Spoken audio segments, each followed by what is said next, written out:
and a very pleasant late good afternoon to each and everyone. We are nationwide, worldwide. Thank you so much for dedicating your quality time with us. My name is Marissa Begonia. I am the director of the Voice of Domestic Workers. Please sit back, make sure you are comfortable during the next 90 minutes. Without any delay, it is my honor to introduce to you the chair and host of this panel event who will give us her opening remark. And we want her to know that we are very grateful and thankful for taking migrant domestic workers issue forward. Jess Phillips is a Labour Party politician who became an MP for the constituency of Birmingham, Yardley at the 2015 general election. Jess has committed her life to improving the lives of others, especially the most vulnerable. Before becoming an MP, Jess worked for Women's Aid in the West Midlands, developing services for victims of domestic abuse, sexual violence, human trafficking, and exploitation. She became a counselor in 2012. In this role, she worked tirelessly to support residents, with her work being recognized when she became Birmingham's first ever victims champion. Since becoming MP, Jess has continued her flight to support those who need it most, has earned a reputation for plain speaking since being elected.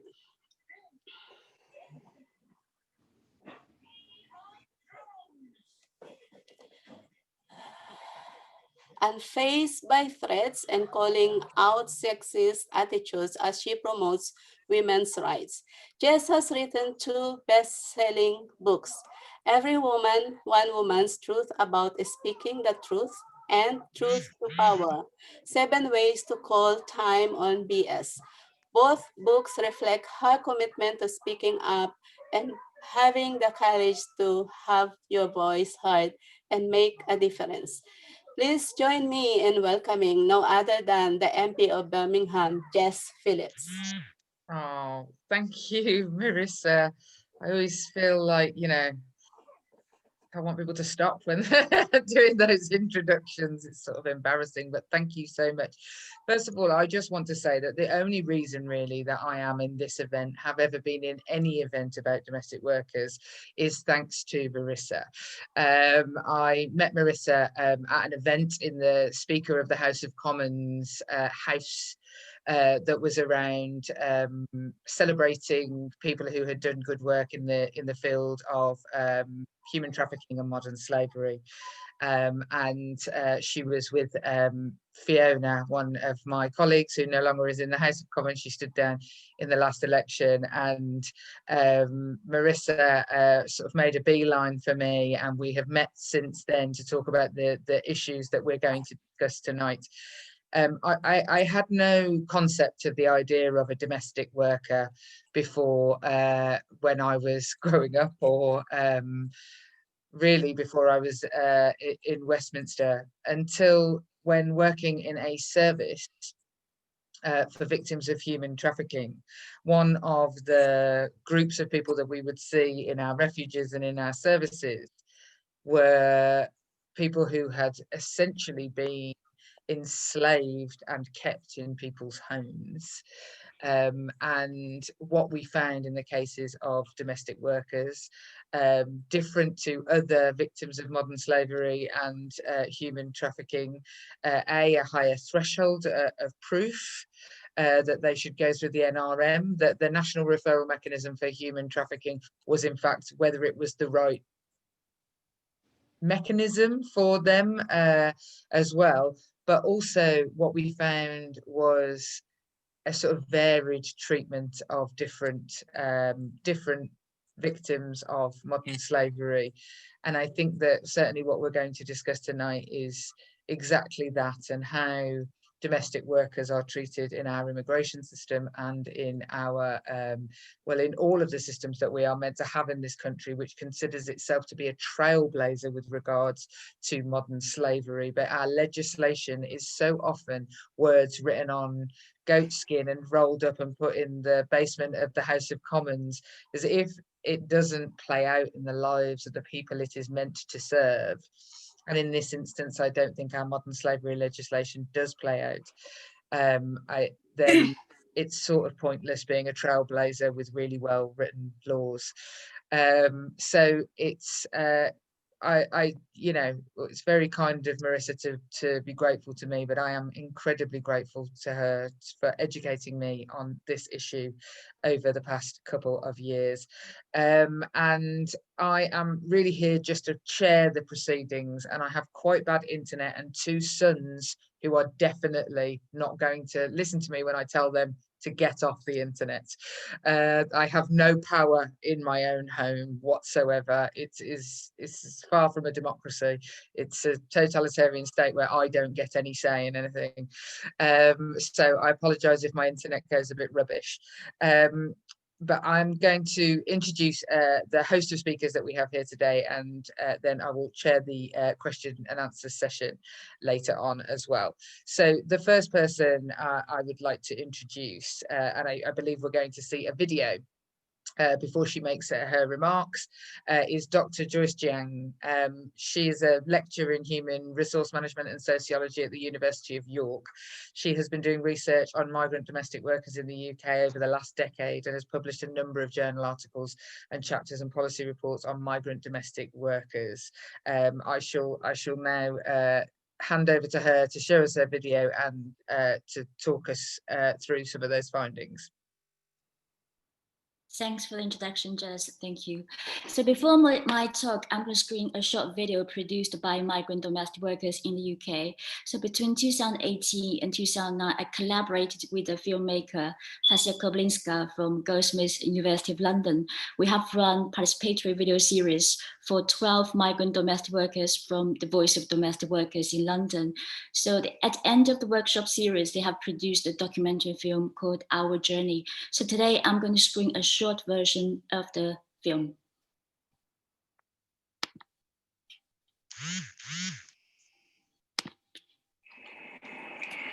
This is my journey. And mine. And my journey. And mine. This is our journey.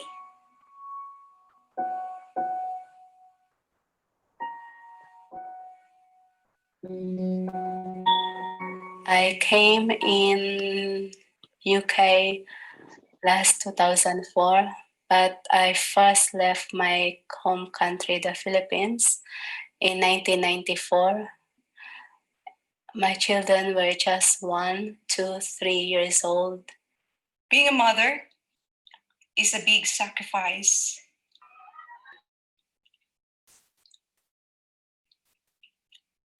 It is not really easy to be away from your children. But I had to be tough enough. I couldn't bear, to watch them sleeping on the floor. When they cried, I had nothing to eat. Governments are greedy and corrupt. Illegal recruiters, business scammers, labor exploiters. To foreign land we emigrate. We labor day and night, cleaning, hovering, mopping. You're working there at 24/7 actually. You just only sleep for 4 to 5 hours a day. We don't have a day off, but if we ask, they allow us to go outside 2 hours a month. I don't have proper accommodation. I work 7 days a week. They don't give my salary. And in short, they exploited me.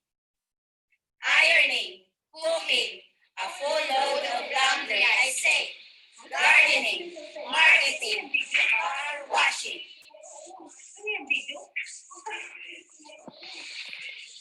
We can only speak to our family once a month. They took our phone and we can't go out. I don't have sleep. I'm a nanny in that time. Then my employer and the daughter is sleeping on my face, marking my head. Then she called me about donkey, monkey. She did not call my name. Now it's 7 years since my visa was gone. When I have my problem with my employer, when I renew my visa, I thought that he pay my visa in the home office, but he didn't. He even told me that the home office took the money from his account, but I did not knew that. He just lied to me.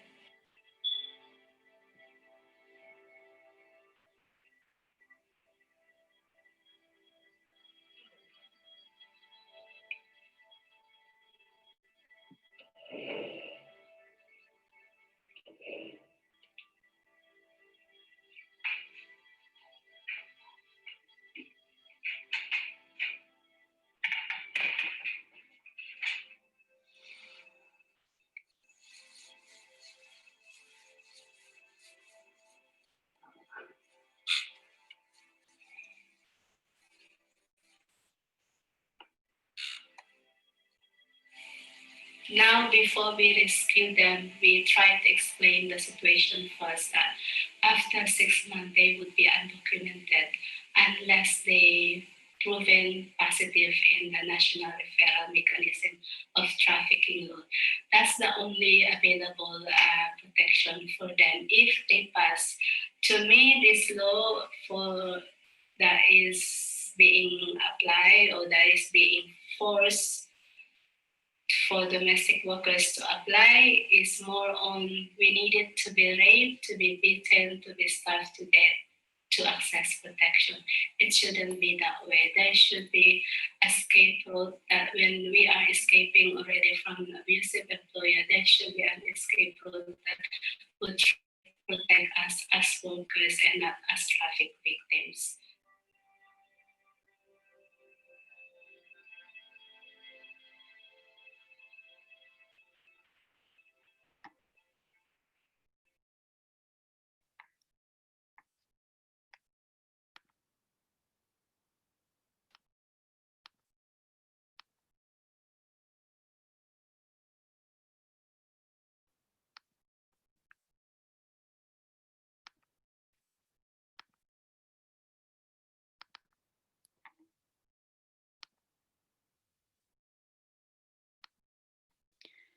So I'm going to briefly introduce the context of migrant domestic workers in the UK and highlight several key challenges they face in this society based on my research findings.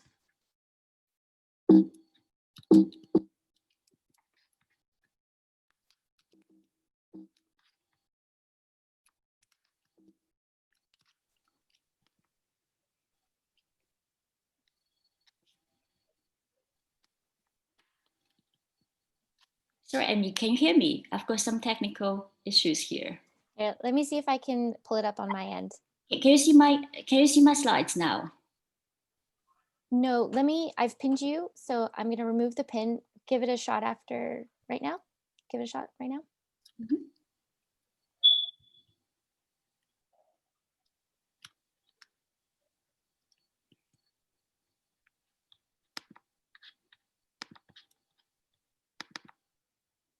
Is it good now? Yes, we can see it. Okay, great. Thank you. Great. Yeah. So I'm going to briefly talk about the context of migrant domestic workers in the UK and highlight a few key challenges they face in the society. So, I mean, the concept of migrant domestic work is linked to wider concept of global care trade. It describes a phenomenon of, domestic work in high income and middle income countries are fulfilled by migrant women flowing from low-income countries. So, I mean, the general context in advanced economies, more and more women entering the labor market, and the care gap has been increasing in these societies. So the migrant domestic workers are quite important section of contemporary labor force. So their work is essential for the sustainability and function of economy out of the private households in advanced societies. They also provide financial income for their family back home and contribute to the economy of their home societies. So migrant domestic workers enter UK with an overseas domestic work visa, which allows foreign employers to bring domestic workers to the UK society. Before 2012, very often they initially will be issued a 6 months or 12 months long overseas domestic work visa. However, they are able to renew the visa provided that they are continuously hired as a full-time domestic workers in private households. So till 5 years, they're able to apply for settlement, and 1 year after settlement, they're able to apply for citizenship. However, in 2012, the government has introduced restrictions on the visa. So the most important change after 2012 is they're no longer, they can't renew the visa anymore. So currently they are tied to 6 months long overseas domestic work visa. After 6 months, they have to become undocumented in the society or leave the country. And also they're very gendered and racialized workforce. Majority of migrant domestic workers are women from Asian and African countries, such as Filipinos, Indians, Pakistanis, Sri Lankans, Indonesians, Moroccans, Nigerians, Ugandans, and Ghanaians. So I'm going to highlight several key challenges they face in this sector. The nature of domestic work sector is peculiar itself because there's no shop floor. So the workers work in private households. So they already have a very weak bargaining power relative to their employees who are very often wealthy, enjoying more privileged social positions in the society. And also, they're not only suffering from low pay, non-compliance of national minimum wage, but also sexual, verbal, or physical abuse. So a survey with 590 migrant domestic workers from the Voice of Domestic Workers in 2018 showed that the average weekly working hours of domestic workers is 91 hours, while the average weekly salary is between 300 and 400 pounds. So if we calculate hourly rate here, it's far below the national minimum wage. And 31% of them reported they had individual bedroom in in their employees' houses. This means that majority of them have to sleep on the sofa or on the floor, and less than half of them had enough food to eat, and almost 77% of them had experienced some form of verbal, physical, or sexual abuse. So this indicated the existence of modern slavery in this sector. And also very often, this group of workers are often framed as servants, maids instead of real workers. I guess this is partially linked to the nature of domestic worker. It's traditionally linked to social production. So particularly during the pandemic and the associated lockdown, the workers were providing personal care for family members, elderly people and children, but the essential work, key worker status are often neglected in the policy framework and the public discussion. And their problems are compounded by the legal precarity in the UK, particularly the visa change in 2012. And since 2012, the visa system has created a large number of undocumented domestic workers who are invisible, fearful, and live outside of protection of all laws. In 2009, I conducted a comparative study of the working conditions of the overseas domestic work visa holders and undocumented migrant domestic workers. So if you have a look at data here, undocumented migrant domestic workers tend to work more, but much less. And 69% of them reported they had experienced more abuse after their visa had expired. So in the UK, migrant domestic workers are entitled to the UK employment law, such as the national minimum wage, and they also have access to employment tribunals. However, according to the Ministry of Justice data updated by the law firm GQ Littler, the average waiting time towards hearing a case in employment tribunal has reached more than 200 days in 2018. So this is longer than 6 months. So this 6 months visa system has made it very difficult for migrant domestic workers to get access to UK employment law in practice. And the current available mechanism, which support migrant domestic workers, is the National Referral Mechanism. So it is a framework for identifying and referring the victim of human trafficking and modern slavery. However, there are some major issues with this framework. First of all, it does nothing to prevent abuse. So unless their working and living conditions have deteriorated to the extent that they have been enslaved, they will not be referred to this mechanism. So there's no protection for this group of workers. And also clearly this mechanism has not identified them as workers. I mean, they're framed as victims, so it fails to recognize their role and their contribution to contemporary economy. So overall, my comment is, I mean, migrant domestic workers are already very weak in employment relations due to the peculiar nature of this industrial sector. However, the visa change in 2012 has significantly reinforced their vulnerability and marginality in the UK.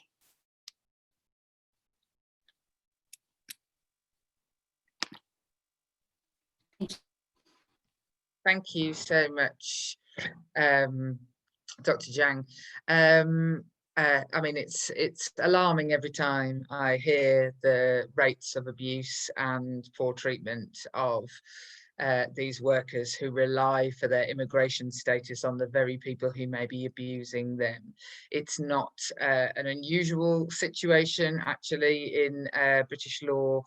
That people's immigration status is used as a means of coercion and control over them. We see it in non-employment relationships as well as those in human trafficking.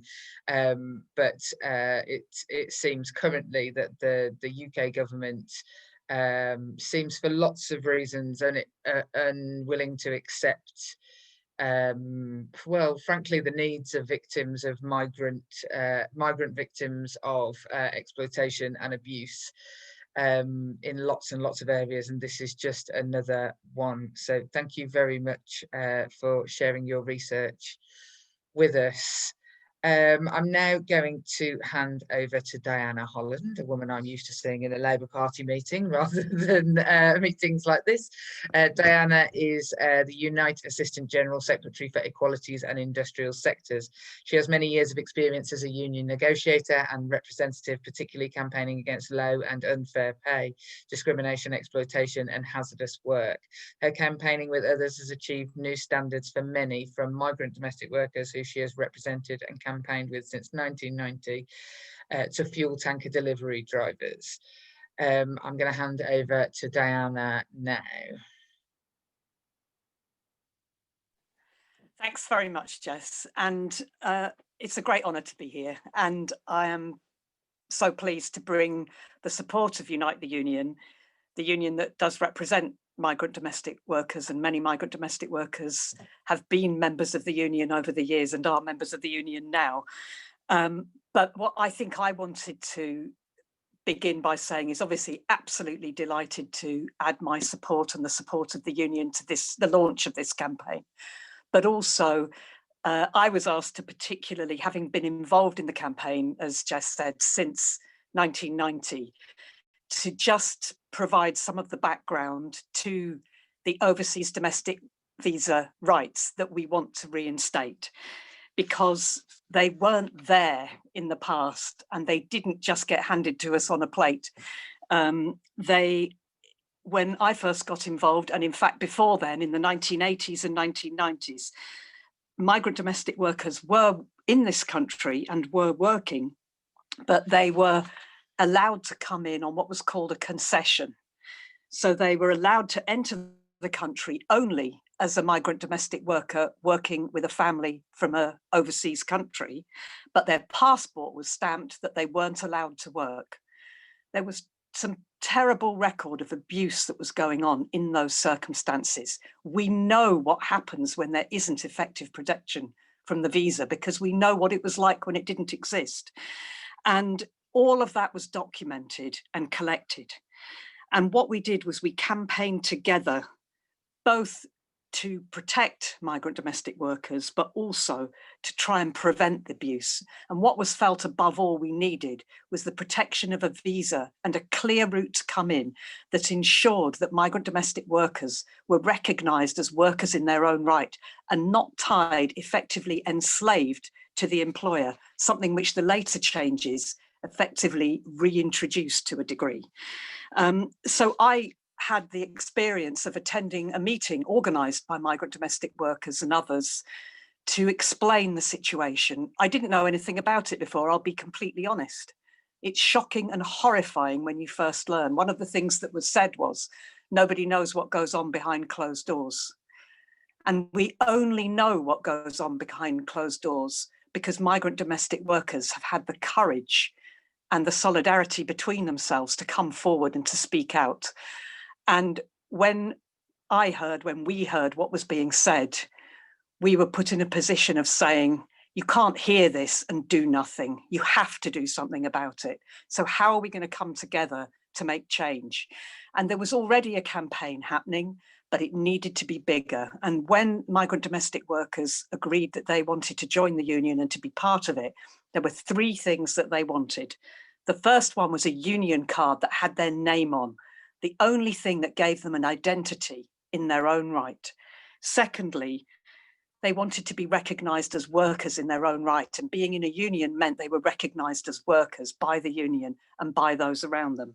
And thirdly, they wanted a louder voice politically and internationally. And I'm so delighted that, and it's, you know, I'm not saying it's just the union, it's been everybody coming together, and you'll see from the alliance of everybody that's prepared to speak today, that when we came together and we campaigned, and there were fringe meetings where very vulnerable, undocumented sometimes, migrant domestic workers spoke out about what they were suffering, and an alliance became even stronger.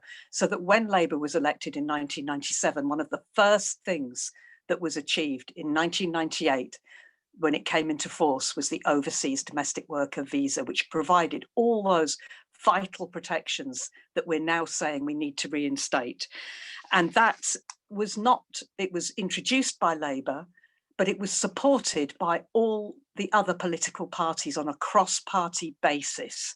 And that's something which was broken when these changes came in, because basic justice and human rights should be something that the whole of the Houses of Parliament unite around. It is absolutely shameful that we're in this situation today of having to struggle again for those basic rights that were established then. So I think it's been incredible what migrant domestic workers have been able to achieve, coming together and having a very strong voice, but also the way they've been able to mobilise and inspire others to join with them. And one of the things that I was very proud of was migrant domestic workers. Marissa Begonia was able to be the UK representative on behalf of all the workers in the International Labour Organization discussions on the establishment of the first ever domestic workers convention in the ILO. And she was there, very unusually, a migrant domestic worker herself, speaking up for the whole of the UK workers movement. And we got it, we won that convention against all the odds. What we want is for it to be properly now ratified in this country. So I think my final voice is just to thank all the migrant domestic workers for all that they do to make sure that we go forward in this campaign. All we want is to right a wrong. It's a very basic thing. And I think launching this campaign, we can make a big difference. Thank you. Thank you, Diana. It's nice to hear of hopeful times when things can change and things can get better. I think sometimes we could all be guilty of thinking that wasn't the case. But the very fact that these battles have been fought and won in the past means that we have to continue to struggle forward. And I echo completely what Diana has said about none of this happens. None of this happens with any one person on their own, but none of this happens without the bravery of people willing to talk about their experiences. And it's remarkable, really, considering the pressure that people are under, that they feel that they are able to do that. I'm now going to hand over to Kate Roberts. Kate is the UK and Europe manager at Anti-Slavery International, having joined the organisation in June 2019 from the Human Trafficking Foundation. Prior to this, she worked at Kalayan for 10 years, where she was a casework and first responder in a role there and leading on policy. Kate has a particular focus on survivor support and recovery and policy and practice concerning these areas, as well as the importance of taking a rights-based prevention approach to modern slavery and exploitation. Thank you, Jess. I'm just going to try and share my screen now. Hope that's worked. So thank you to Jess, but also to Voice of Domestic Workers for inviting me to speak this evening. Like others here, you know, I've been working with domestic workers and their allies for 15 years now. And so what I wanted to talk about tonight is obviously the overseas domestic worker visa, why we need to listen to migrant domestic workers and learn from what works for them. You know, we need to listen to them about what works for them and learn this, because I feel like it's been just so many years of domestic workers saying what works for them and not being heard, and instead being told that other solutions are better when they're very clear what the solutions they need are. I did want to just pause briefly to celebrate the achievements of domestic workers and the domestic worker movement, which has been worker-led, it has been rights-based. As others have said tonight, it's been strongly based on collaboration between, you know, a broad range of allies, and it has achieved real success against the odds. I mean, in the context of the hostile environment, sometimes success, I think, does have to be, you know, holding back the tide, not slipping too far back, which is dispiriting. But I think it does need to be recognised by what migrant domestic workers have achieved. And domestic workers have shown that when they have an immigration status that allows them to exercise rights, they can, you know, they can really make big achievements. There's big, you know, domestic workers have really shown what can be achieved in terms of winning compensation, accessing justice, and recovery through decent work. As others have said, these are not big asks, but they've been shown to work and they make a really big difference. I wanted to just briefly talk about some of the structural issues which facilitate exploitation and how the domestic worker visa has really, you know, is an instance where this has really been shown. At Anti-Slavery International, we work to address the root causes of slavery. And so, you know, we're interested in what facilitates this kind of exploitation, what means that people can become enslaved. And in the case of overseas domestic work, well, people who hold the overseas domestic worker visa, it's been, you know, it's just been repeatedly shown that restrictive immigration rules facilitate the exploitation of migrant workers. As others have said, this is beyond the visa, but the visa explains it so well. And the overseas domestic worker visa has shown that if a visa allows for decent work and access to rights, this prevents exploitation, including slavery and trafficking. It gives people options and it prevents them being re-exploited or re-trafficked. It gives people a pathway to get on with their lives, which is ultimately what migrant domestic workers want. I mean, others, Joyce and others have covered this, but I mean, the graph just shows how when the Thai visa was introduced in 2012, abuse reported to Kalian just increased significantly. And I mean, you can see abuse did happen before on the original visa.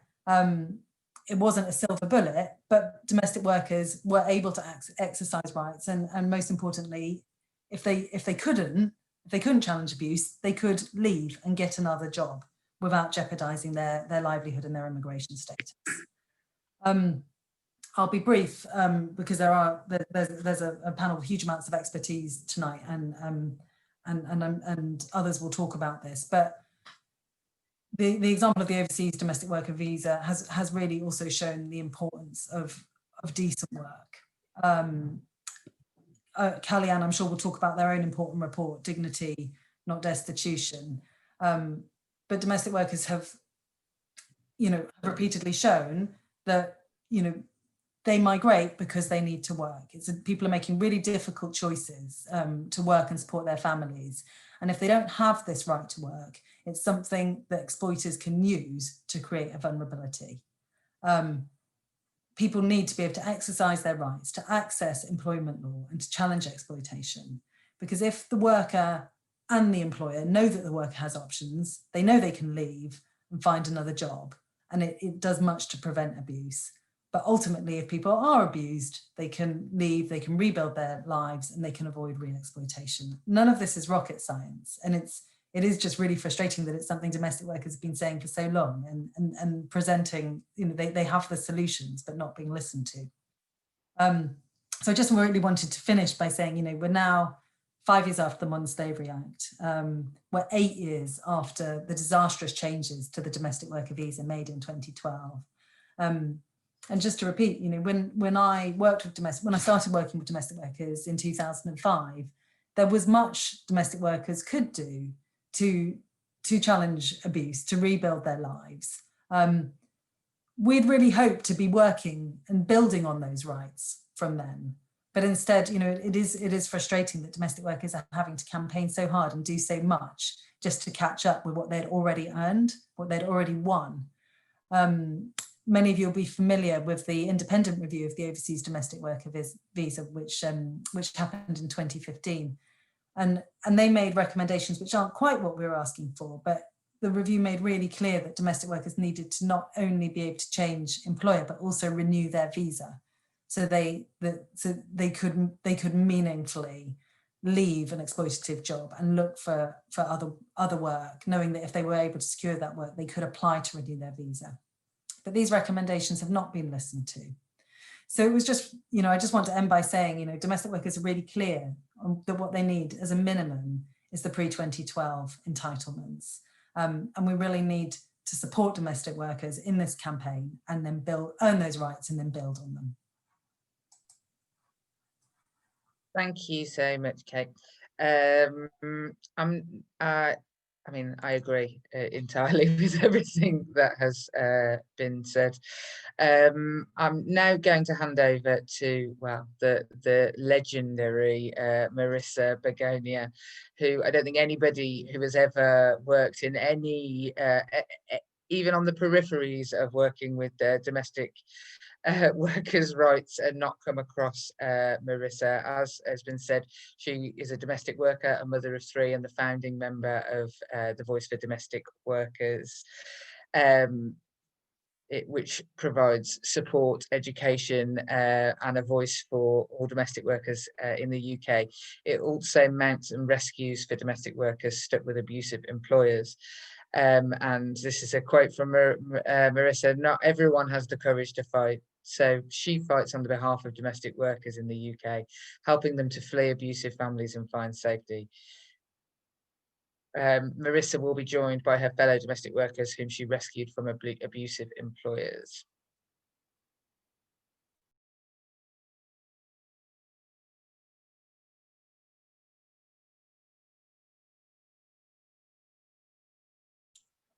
Thank you, Jess. And guys, I hope you're ready to go along with me. I am the living evidence that the pre-2012 overseas domestic worker had worked for migrant domestic workers. It wasn't perfect, but it has prevented abuse that I suffered from unpaid wages to sexual harassment. It has protected me as worker because I could claim my unpaid wages and report to police. I was able to renew my visa every year until I became citizen. And most, I am here standing and supporting my fellow domestic workers and will continue to do until policies work for domestic workers. Since the founding of Justice for Domestic Workers in 2009, now the Voice of Domestic Workers, I have had witnessed fellow domestic workers poured with hot water, beaten, sexually assaulted, mentally tortured, starved. Imagine a human being could go through a flap cat when fleeing abuse. Let's listen to my fellow domestic workers' testimonies. Masek? My employers, who brought me here from Qatar, were abusive. My female employer would beat me, and my employer would sexually assault me. There's no way I would sleep. I could escape. When I know I would ended in the jail or die. I wasn't not allowed to sit down. I'm not I am on call even I was sleeping already.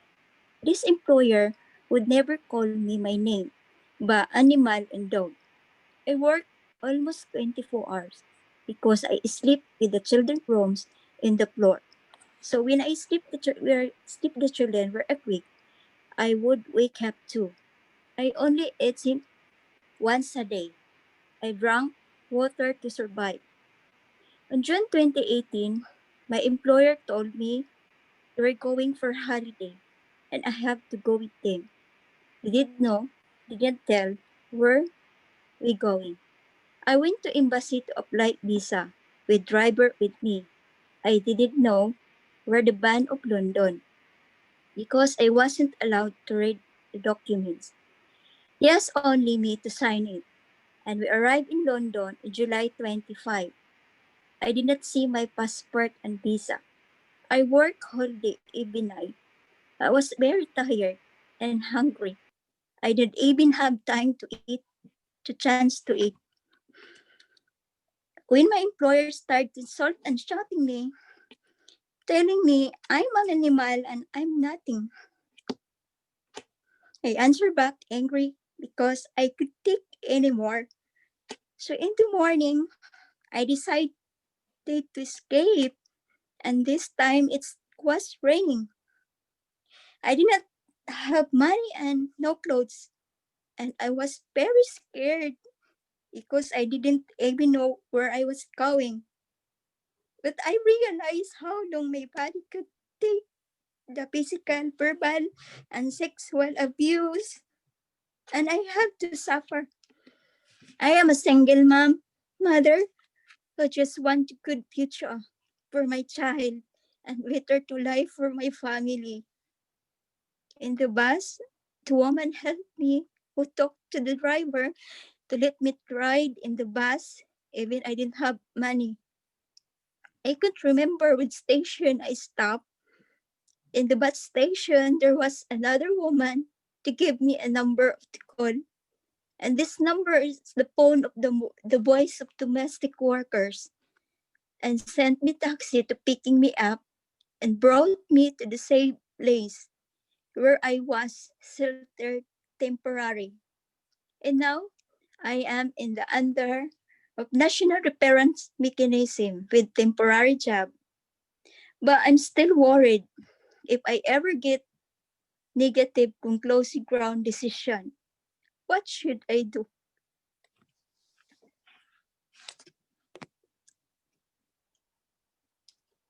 Lynn? Yeah, good afternoon. My name is Lynn, and I came to the UK in August 2018 with my employer and her three children. Here, here, I only had to work 13 hours per day, but had no day off. The children needed full-time attention. Unaware of my rights, I thought these hours and my small salary were normal here because the suffering and abuse were the same as I had experienced in Saudi. I couldn't ask people because I was not allowed to talk to anyone. My every step was monitored. The thought of being sold again and other people harming me was frightening. One day, the police approached me at the children's school, requesting that I come to the station to answer some questions. Someone had told them that I was being abused. I told them I couldn't stay long because my employer would expect me. I told them everything about the treatment by my employer. They told me about the national referral mechanism, which I didn't understand, but I did ask myself, am I a slave or a modern slave? They set up another meeting, then questioned me further at the police station. After 5 days, the police informed me that I had received a positive reasonable ground decision on my NRM case, meaning I could stay in the UK while my case was ongoing. They helped me gather my belongings from my employer's house and brought me and bought me a mobile phone so I could call my family. The police put me in the contact with the Voice of Domestic Workers, who sheltered me and helped me find another job. I found a new employer that paid only 2 weeks' salary for a month's work. Knowing this was not right, I continued looking and found an employer who pays 450 per week for 15 hours a day, 6 days a week. I know this is still not okay, but at the very least, I have a day off. When the lockdown started in March, I became lonely and traumatized again. My employer threatened me, telling me if I left the house, do not come back. I had no choice but to stay in my employer's household or else be jobless and homeless. For 2 months, I worked unpaid. My employer couldn't withdraw money from the bank and has not deducted £200 from my monthly salary. To continue supporting my family, I am working 105 hours a week, including during my days off, for 400 or 3.80 per hour. The isolation has increased my trauma as it reminds me of my abusive situation in Saudi, where I would watch people passing by from the window. I wonder when I can go out, but thankfully, at least once a week, I can see my fellow domestic workers and tutors during VODW online classes, and we share our situation and learn together. VODW also supported me financially. I recently received a negative conclusive decision in my NRM case. I am scared if I overstay, I will be arrested and deported back home, unprepared financially and unstable emotionally and mentally. I tried to be lawful, but there is fire whenever I slept. I want to ask government and all of you here, where are these 3 P's? Prevention, protection, and prosecution of the Modern Slavery Act. Why I'm at risk of prosecution, not the employer who abused me. Thank you.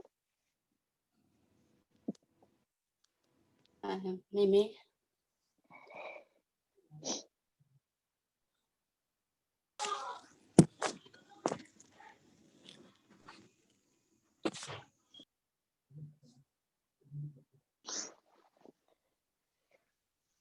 Sorry, Wendy.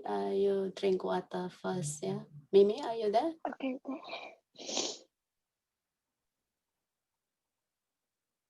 If it's too much, take the time that you need. Mimi, are you there? Can you unmute yourself?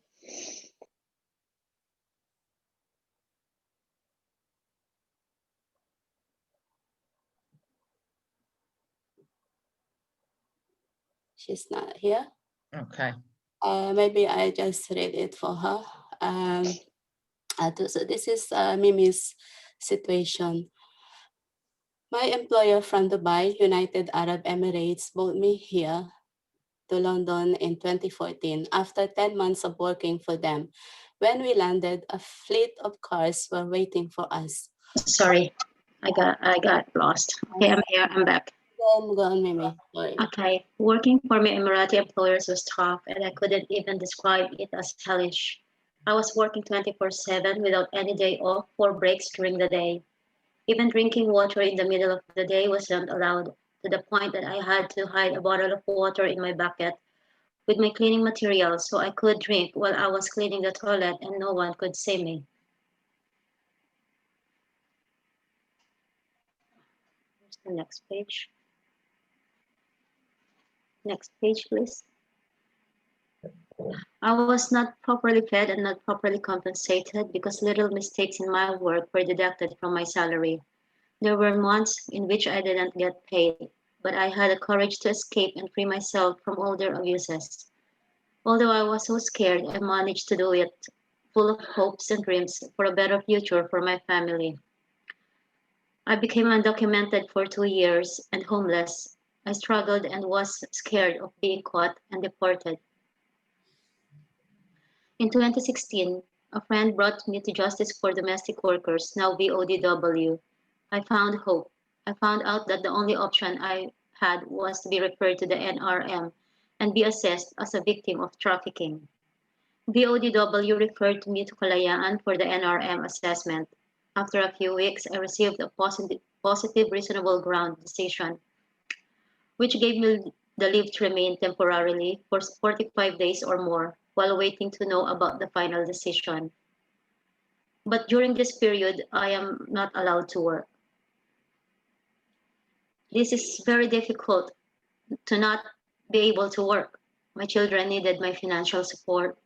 I had to remit to them my weekly allowance as a victim of human trafficking, which was 35 pounds per week. BODW and friends would help me with my other needs. This is how I survived for over 2 years while this NRM process lasted. I found this process very traumatic and stressful.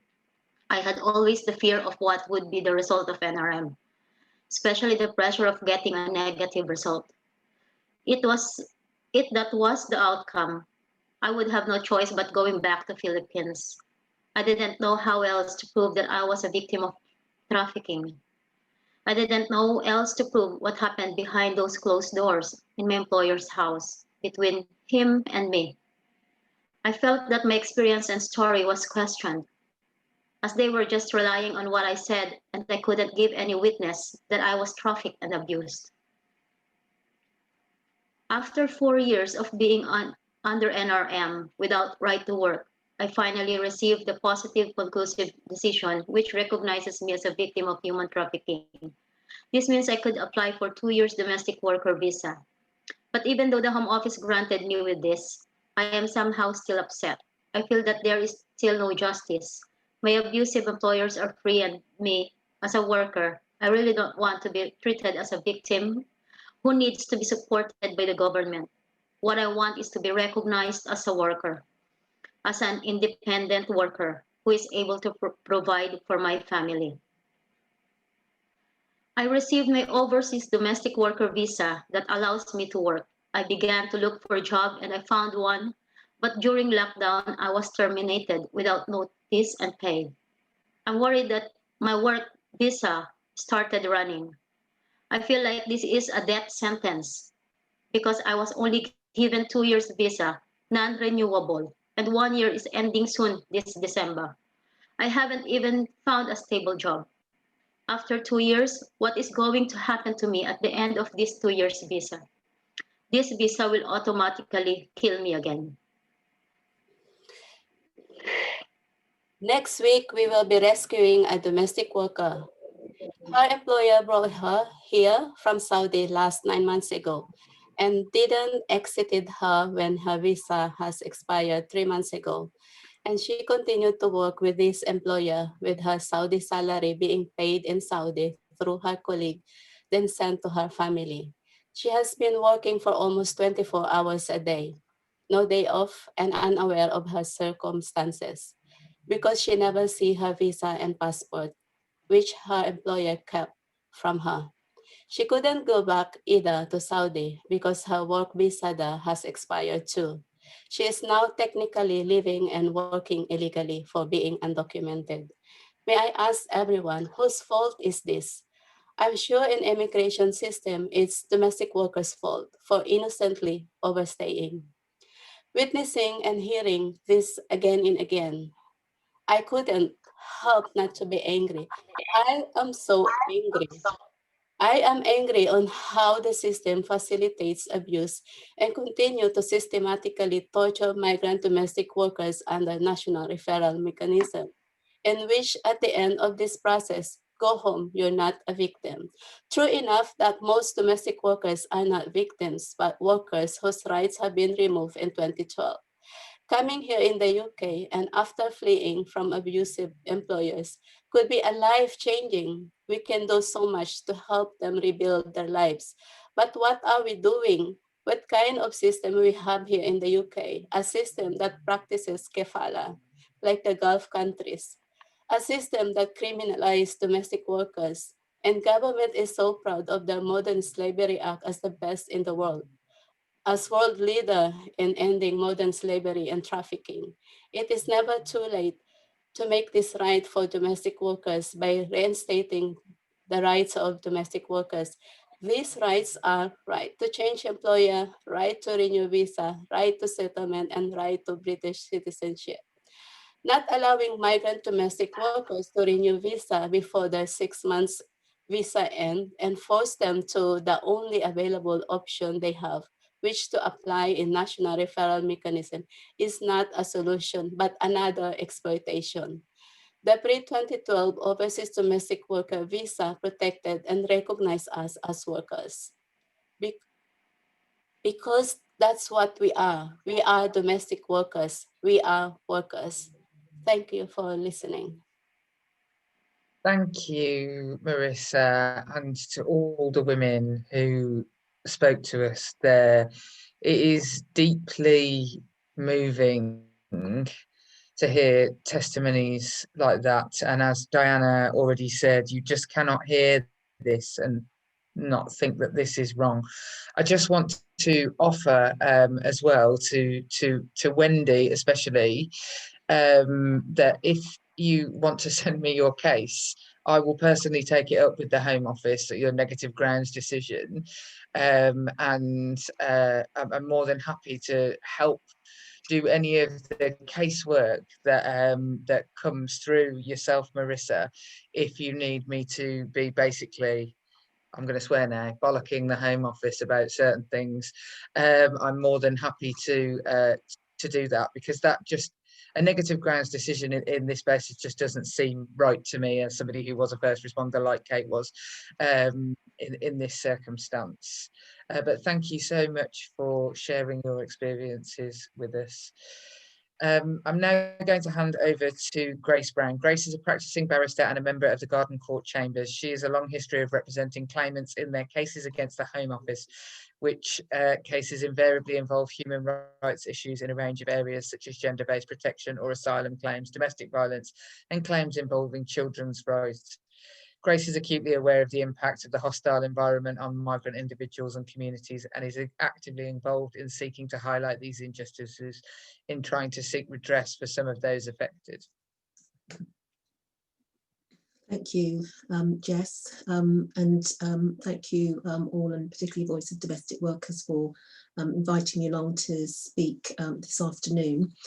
I was really impressed, I have to say, by all the speakers so far, and in particular the voices themselves of the domestic workers, extremely brave but harrowing accounts, and not unique, as we all know, probably on this call, which makes it even more concerning. So the things I really wanted to just flag really as part of the campaign, really, to revert back to the pre-2012 overseas domestic worker visa, was really the human rights case, and well, that's really quite obvious from what we've heard already on this call.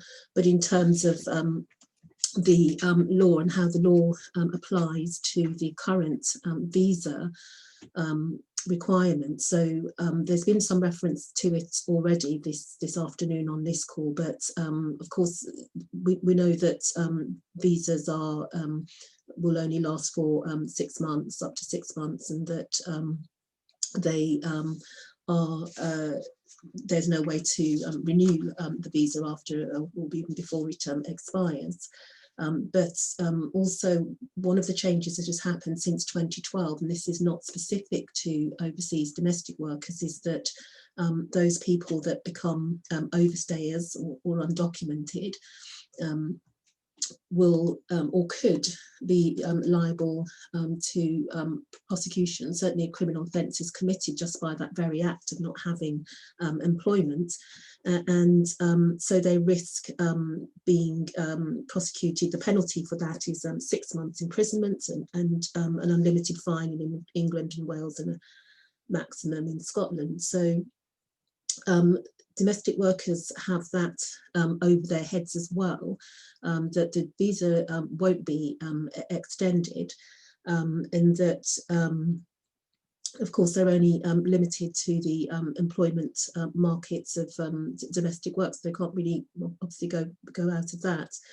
And it's right to say that there are, thankfully, I haven't really come across any workers or domestic workers being imprisoned for overstaying or being undocumented, but that's not the point when it comes to human rights. The point is that there is a threat of imprisonment, a threat of prosecution, a threat of having a criminal record, which is almost as bad, not quite, but almost as bad as the event itself happening.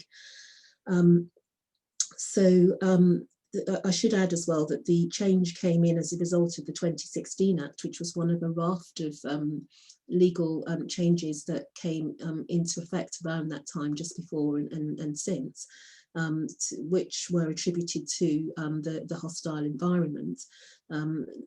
So the government now likes to call it the compliance environments, but whatever you term it, it's the same thing. It means that there is hostility to migrants, which is unacceptable. And as a consequence, the consequence of that is that the government essentially have applied a broad brush approach, so that anyone who has overstayed, is no longer working, is at risk of no longer working in their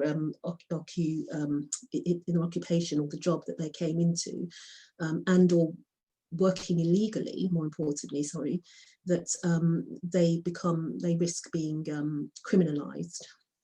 And so talking about a broad brush approach, that doesn't just apply to overseas domestic workers, but to other workers. And the government has been hugely criticised for having or taking such a broad brush approach to immigration, so that it affects people at all levels, regardless of their status and their backgrounds. There's good reasons why overseas domestic workers need to be treated differently, partly because the visa is very short in any event, and also they're in a group, a cohort, if you like, where they are at risk, more so than any other workers, of being exploited and treated unfairly and subjected to abuse. So there are good reasons why those individuals shouldn't be criminalised. So looking at, from a human rights perspective, at the post-2012 visa, certainly it is possible, or potentially possible, to argue that Article 14 of the Human Rights Convention applies to individuals who are subjected to this visa, in that clearly the Article 14 is a prohibition of discrimination, and those people who are on an overseas domestic worker visa post 2012 are clearly treated differently to other workers. There can be a difference in treatment, and we know that the government is committed to do that, but essentially there has to be a justification for that. And it's difficult to see, from my perspective, how that can be adequately justified. So there's an argument, at least, that Article 14 of the European Convention of Human Rights applies to the post-2012 visa. Article 4 of the Convention also, as we know, prohibits slavery and forced labour. So whilst the Home Office and the government will say, well, we have put protections in place, for example, the national referral mechanism, what the case law says is that the role of the government extends not just to preventing that, but also preventing a risk of that, forced labour and slavery. So that if the individual considers there is a risk of forced labour and slavery, and is affected by that risk, again, potentially the Human Rights Act can come into play. I've already talked about Article 14, but Article 14 tends not to just apply by itself, and generally you have to show that there is another human right in play. There's been a lot of debate, a lot of talk about whether there is a right to work in the context of the European Convention on Human Rights. And perhaps it is difficult to argue that such a right exists, but certainly what isn't and can't be disputed is that the right to work is a part of a person's individual private life, which of course deserves respect under Article 8. So there is a possibility that these visa requirements could be unsustainable on the basis that they are inconsistent with the human rights of the persons that are affected by them or that they apply to. Yeah, so essentially, I just wanted to add that to the debate that is already ongoing. There is a need to revert back to the pre-2012 requirements of the visa, and it's fantastic to see the support for that on this call, and I hope it continues. Thank you very much, Jess. Thank you so much, Grace. And yeah, I think that I'm sure we'll come to that in some of the Q&A, but you've covered off nicely some of the rebuttals you get from the Home Office when you raise not just this issue, but any issue actually with regard to migrant women in a vulnerable situation, whether that's domestic abuse or sexual violence or forced marriage. Certainly this the sort of fallback on the NRM. I don't think that the Home Office actually, well, I certainly don't think any of the ministers I speak to have ever actually taken a referral through the NRM, because they frequently don't understand what it actually is and what it was meant to do and what its possibilities are. And I suppose that is what we are up against. I'm now going to introduce our final speaker, and that is Avril Sharp. Avril is the head of policy, is the policy officer for Kalayan, a charity providing direct support services to migrant domestic workers and advocating for improved employment rights to empower workers and prevent exploitation. Thanks very much, Jess, and thanks very much to the Voice of Domestic Workers in particular, and the workers who spoke so bravely earlier. I'm aware of the time, and I'm very keen for the audience to be able to ask their questions and for Marissa to talk about next steps with the campaign. So I'll try to keep mine as brief as possible. At the start of my segment, I just wanted to flag something that James Ewan said in his review of the visa back in 2015, which Kate mentioned earlier, something that has been said before his review and has been repeated since, but something which I think is important when we think of what is needed to address the abuse suffered by this particular workforce. So in his review, he said that we must take account of the full spectrum of exploitation and abuse, as to do otherwise would be to work on a false and distorted basis, and in all likelihood result in recommendations that unfairly focus on one problem to the disadvantage of another. It may also lead to a misdirected application of resources to focus solely on one extreme type of abuse, which, although qualitatively more significant, may be quantitatively less so. So this is something that's borne out by what we see at Kalayan, which is that there is a protection gap between exploitation and being trafficked, and therefore being eligible to enter the NRM. So my part on the panel is to talk about what all of this means in practice for workers who've entered the UK since April 2016 under the current visa regime, and what workers speak to Kalayan and what they report to us. So some workers come to us shortly after their escape. Some come to us months later. There are various reasons for this. A lack of information about the help that is available to them in the UK, the fact that they are experiencing significant trauma as well as trust issues.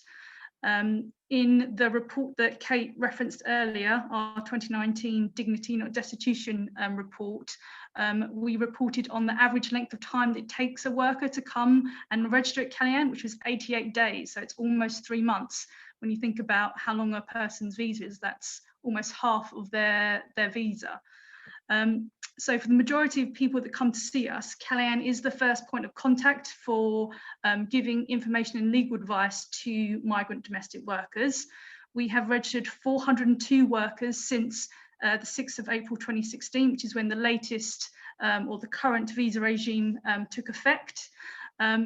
94 of these workers, of these two, sorry, let me start again. 402 workers registered with Calian since 2016. Of those workers, 200 entered under the current visa regime. 94 of those 200 workers did not have possession of their passport. So almost half that came to us didn't have their ID, often didn't know about the terms of their visa or anything like that. 143 of those 200 workers did not receive any information when they attended the visa application centre abroad, which is an issue which is compounded by the government's failure to implement information sessions for workers once they are in the UK. Only 35 of those 200 workers knew that they had the right to change employer. So the result of all of this is that workers don't know what visa they have, what limited rights they have, and who they can go to for help, meaning that they can't exercise their right to change employer. Their visa is also issued without recourse to public funds, meaning that these workers are resigned to having to accept any work that they can find or risk becoming destitute. This leaves them at risk of going from one exploitative employer to the next, which undermines the underlying rationale for being able to change employer, which was to give workers a safe route out of an abusive situation and find safe and decent re-employment. I mentioned earlier the protection gap, that some workers are not assessed as trafficked by Calian, meaning that they can't enter the NRM, so are left to fall through the gaps where they are highly vulnerable to further harm and abuse.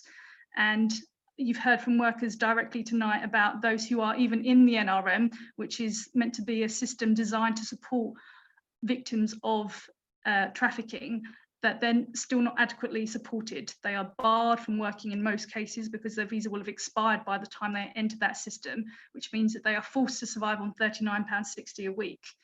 Every worker that comes to Calian tells us that this is not enough for them to live on, so they fall back on charity and community support, they access food banks, and in some cases they enter exploitative work just to get by. So even those in the NRM are not adequately supported. I think I'll leave my talk there and I will hand back to Jess. Thank you very much. Thank you so much, Avril. And can I just say, I'm one of the world's worst chairs in the whole world. I always let things run on and on and on. Everybody has been really quite, contained today. So I go great thanks to everybody who has spoken, and it's all been incredibly insightful. So but I want to open it up now to the audience. I apologize if people have been asking questions in the chat function. There's a lot of chat in the chat function. So if you want to sort of, speak and ask a question.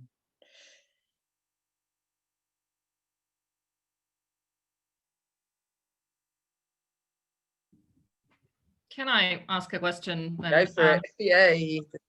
From Trust for London, former anti-slavery, former other organisation, and now funding quite a few of the organisations on the call today.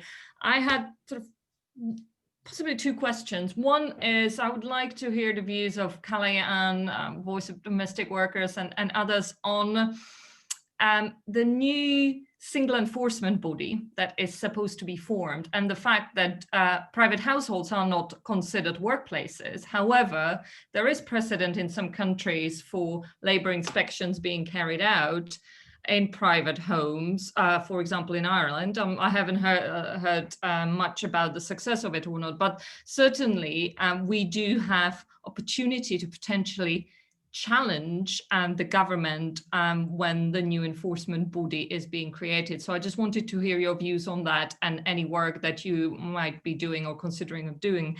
And my second question is more with my sort of funder hat on, and I was just wondering whether you find that there is sufficient knowledge about the complexities, the NRM and sort of the modern slavery frameworks within the employment legal advice sector, sort of within the parts of the sector that are not necessarily linked to the usual anti-trafficking frameworks or linked with the organizations, and whether you are finding there might be barriers there because the complexities of the situations of domestic workers are such that a lot of employment advisors will not be aware of them or might have not come across them.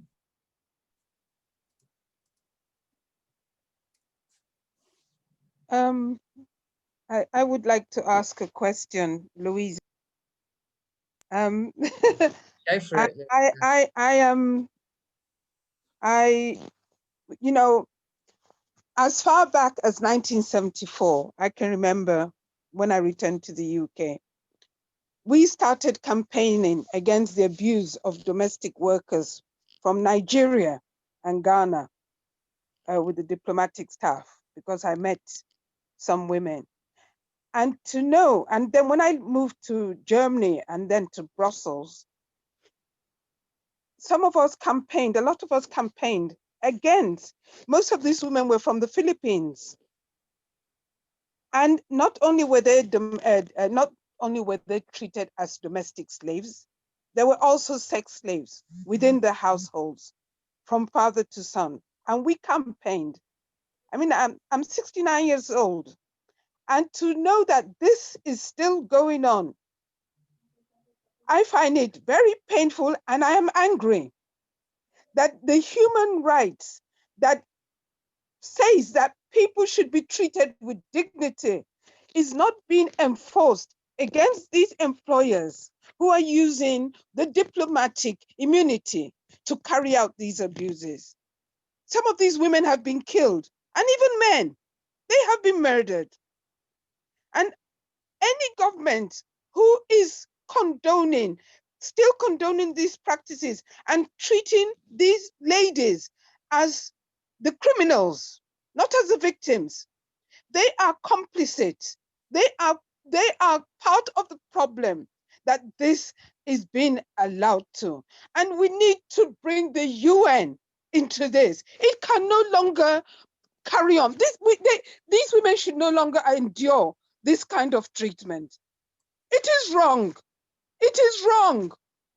And you know, it has got to stop. It has got to stop.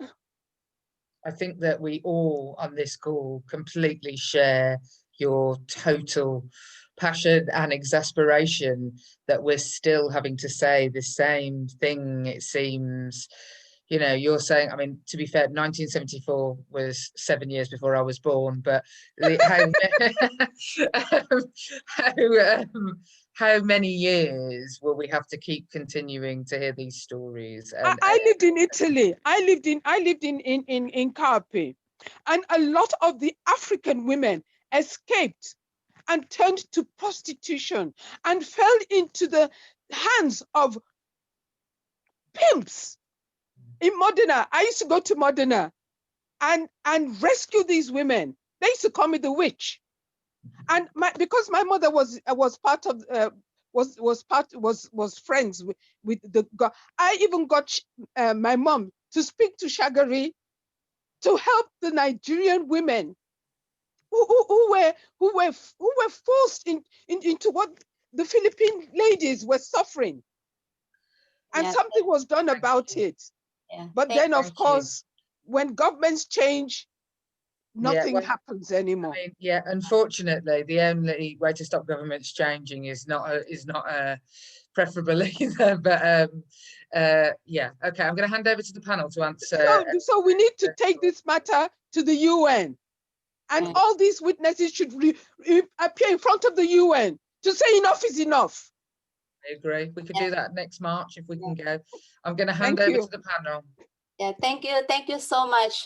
Thank you. We need that energy, that so much support. And just to, I think in addition to what you are saying, Louisa, the pre-2012 overseas domestic worker visa was not perfect, and there was still a problem there that but we don't but government shouldn't scrap all of it. They just need to improve it because there was still a problem, and one of that is that the diplomat domestic workers, the domestic workers in diplomatic household who were not allowed to change employer to any other private owner. They were only allowed to change to diplomat. That was the pre-2012. So it wasn't perfect. That was still the problem. And yes, the diplomatic immunity should be scrapped, actually, should be abolished. Yeah.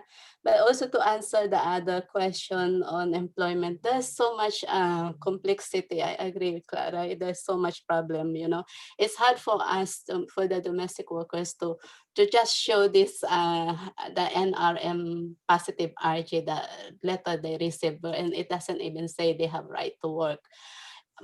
And I've been dealing for the past few days about the DBS as well, because when the DBS would check the home office would say they are not allowed to work there. Let's say it's a care home. Yes, they are not allowed in the care home, but if that looking after elderly in private household, they are allowed.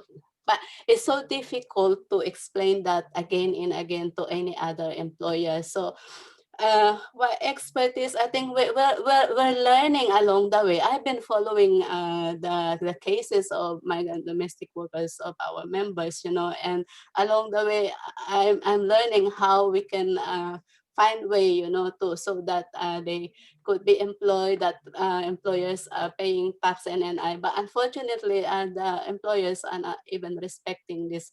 What is this NRM? It's so difficult for us to explain. And even I think Abril, I would sometimes tell them call Kalayaan and they can explain better to you. And yeah, so it's not really for domestic workers who just want to work for their families, and it's a huge problem, this NRM.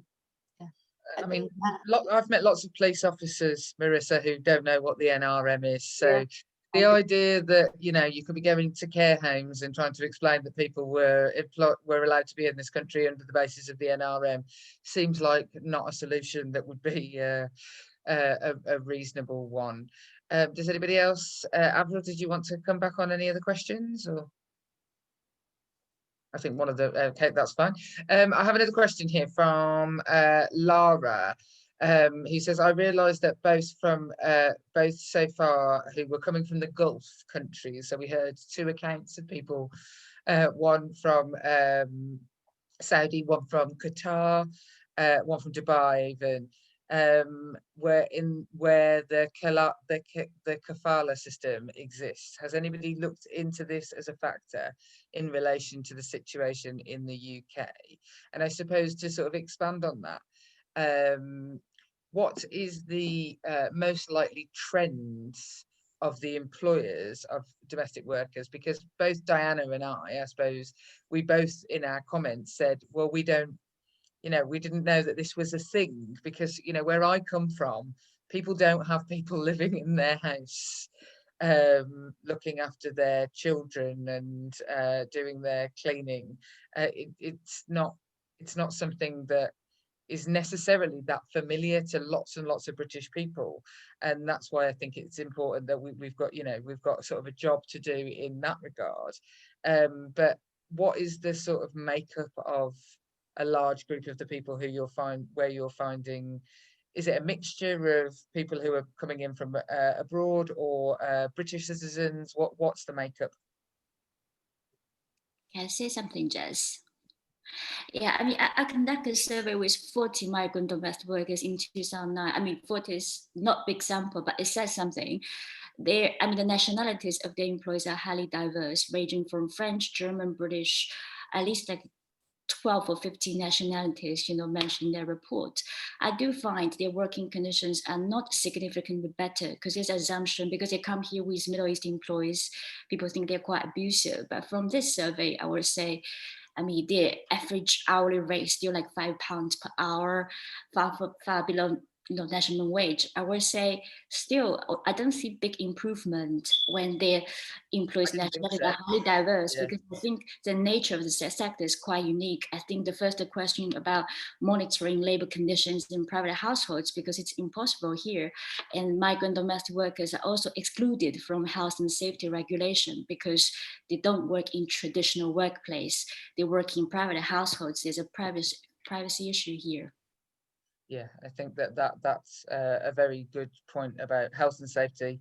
I once raised with the Health and Safety Executive on a committee in the House of Commons what their policies were on sexual harassment and abuse in the workplace, to which they told me that was not their responsibility, and that they said I said eventually got them to admit that they cared if I was hit by a van but not hit by a man, and they said yes.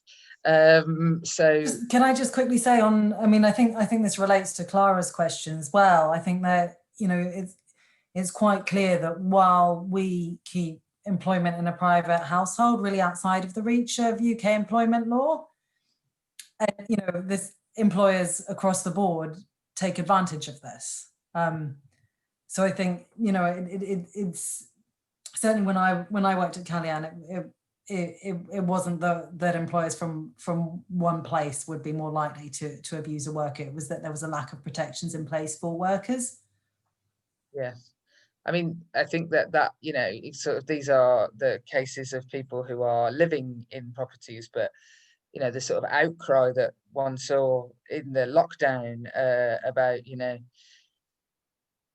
I very, very much doubt that there are many precautions going on in many private homes in the United Kingdom at the moment when people are having their carpets fitted, their houses cleaned, their, you know, the same standard that you might have in a workplace elsewhere, I very much imagine is not being followed through in people's private homes.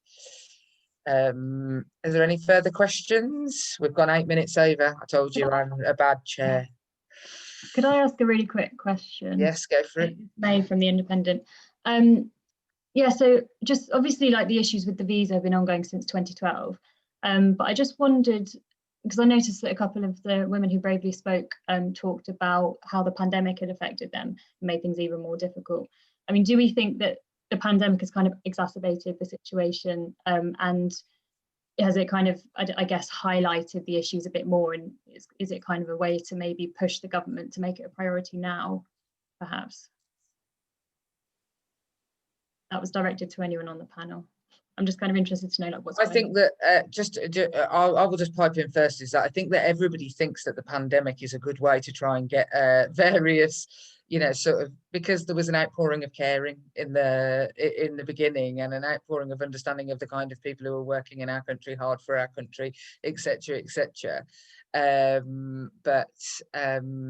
Yeah, I think that I fear that ship definitely was there for a spell, but maybe it has sailed. In one of the accounts of the women who spoke around having a 2-year visa and that being deeply affected by the pandemic, there is potentially, I would say, an argument to be had with the Home Office about the extension of those visas, and that has been the case in other areas of immigration law, where people have overstayed, for example, or because they couldn't travel back somewhere, they're not considered overstayers at the moment. But it's not hard and fast, I would say, at the moment. But I will hand that over to the rest of the panel. I mean, from my perspective, this is something that the domestic workers have been calling for, as you say, since 2012. You know, it's there. You know, there are changes to the immigration rules with us coming to the end of the transition period, but it's something that's been needed for a very long time. It's not a new ask, but it's an ask that needs real energy behind it, because it has just been going on for far too long. And if I can, yes, if I can just add that there was, before the visa was changed in the way that it was in 2012, in the past, we had a group that met regularly, which brought together representatives from all the relevant government departments that were potentially impacting on migrant domestic workers. And we just checked how things were working and whether it was working as it was intended and so on. So it is possible for government to behave like that and to really understand the situation of migrant domestic workers, instead of at the moment where we keep chipping away at something that wasn't perfect, but it did prevent a lot of the problems that the domestic workers are facing today. And it is absolutely shocking that we're still in this position. When we know what works, why don't we just do it? And I think it's quite like the COVID-19 pandemic. It's an important moment to discuss domestic workers, because obviously during this crisis, I see them as essential workers, because during lockdown, they're providing personal care for families, children, elderly people, sick people. I mean, but however, on the other hand, from a legal perspective, policy perspective, they're not even recognized as real workers, because these undocumented workers, they don't have access to public funds, they become homeless, they have like low income. So I think the dilemma here, on one hand, they're essential workers, on the other hand, they really lack any type of protection or sufficient protection at this moment. Well, I'm going to, go on, Marissa. Grace, sorry, I got my video going. Just trying to save my Wi-Fi. I think your children are probably talking to mine because they don't respect my Wi-Fi. So keep my video off. Yeah, just to say, what pretty much the responses really made to the questions so far, that this is ongoing since 2012, and I think the pandemic, just like it's exacerbated a lot of other things, has exacerbated the conditions for many people under this visa. And I think it's a good point that you raised, Jess, about the extension of the 2-year period of stay. In fact, all of them should be extended, of course, and hopefully they are. I'm not sure, but I know that it does apply and did apply to other categories during the pandemic, but that doesn't resolve the hardships that people are experiencing rather, and it still exacerbates it. So yeah, it's ongoing, but worse. Thanks. Thank you. Thank you, Grace. I'm going to give the last word to Marissa, who I think everybody would agree deserves it. Yeah, thank you so much. I think there's a real urgency we don't need any pandemic or whatsoever. I think it was very easy for the government to remove all these rights of migrant domestic workers. Therefore, it will be easy as well for them to bring it back, bring it back and improve it. Yeah. So we would like to invite you to hold on, to go on our website. Can you see it? Can you see that one? Yeah.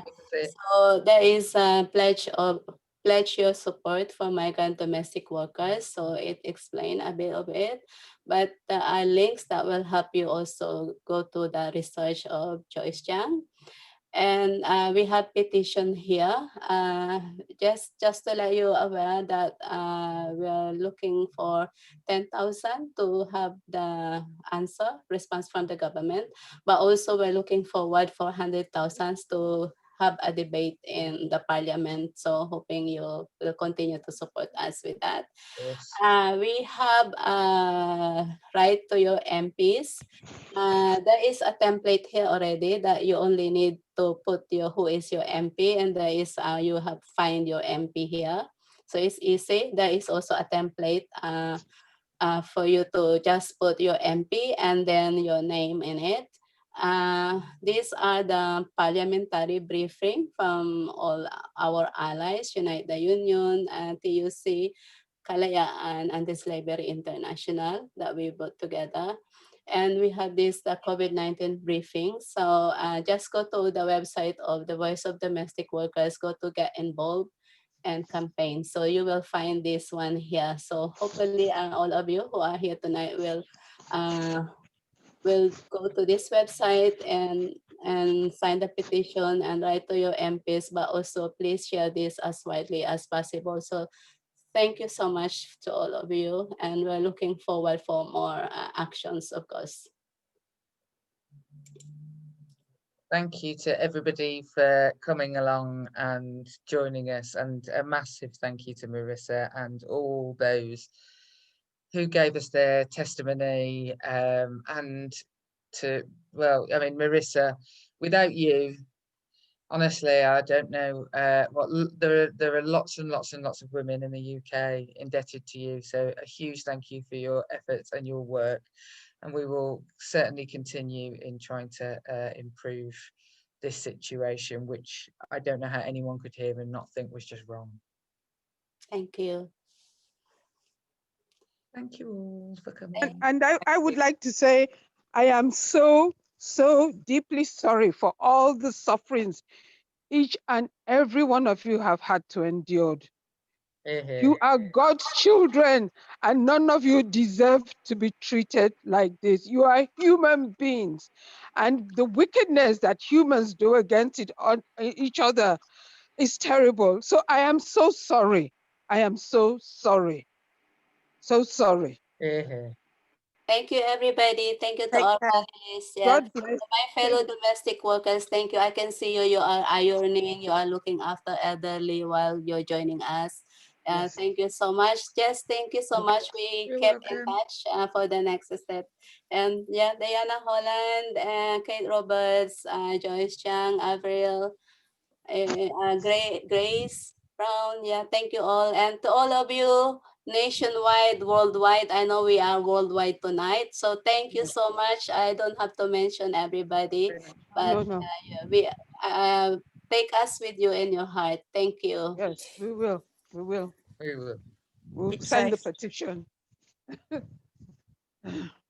That's someone. Hey, Amy, you can already.